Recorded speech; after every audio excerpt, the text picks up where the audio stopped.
The COVID-19 bike, wow, di ko makakalimutan tong bike na to. Buti hindi ko siya binenta. Kailangan ko siyang buuin. Kailangan kasi may gagawin ako sa kanya. Bali, bumili lang ako ng dalawang tube, headset, tsaka under grip. Cable ay ilang binili ko. Yun ang gas ko, almost 500, 600, mga ganun na gastos ko. Kaya buuin natin itong aking lumang bike, aking COVID-19 bike.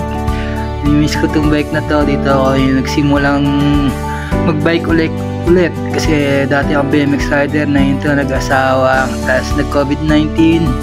Ayan, binuo ko na siya, idol. Ayan, ang ganda niya, namimiss ko talaga siya. Kahit may bago akong bike, pero yan pa rin yung bike ko kasi bago na po yung bike kong bago. Ayan muna siya, pa isa-isa lang, kalas kabit. Natanggal siya hanggang sa nabuo siya. Nabuong po talaga siya, oh. Yan pala yung pinag-upgrade ko, pinagpatanggal ko sa bike ko. Ito na naman siya, nakatayo na naman siya. 2019, grabe. Nabuli yung bike kong old bikes. Dati man ng bike na yan. Diyan ko siya gagamitin sa aking yung trainer bike na yan, yung Mimura. Nabili ko yan kay Marketplace, mga idol. Sobrang natuwa ako dyan. Kaya lang, gagamitin ko na siya dapat. Hindi ko dapat mabubutong bike na to.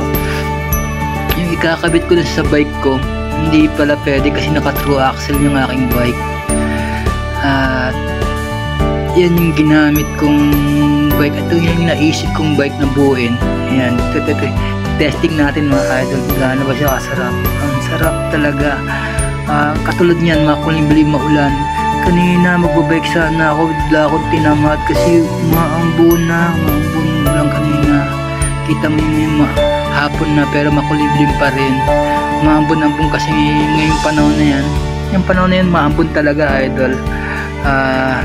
Ito, meron na akong ganito. Hindi na ako mahirapan pumadyak na o mabibitin pang pumadyak kung mulan sa labas.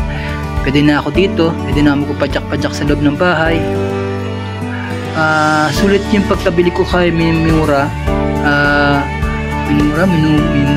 Minumura. Basta yan na yun, idol. Napakaganda. Nakapag-bike na ako sa loob ng bahay ko. Pwede na mag-jogging, mag-bike sa loob ng bahay ko. Sobrang miss ako dito. Pwede siyang bilisan, pwede yung mabigat. Oh wow, napakagandang bike, sulit. Salamat, idol.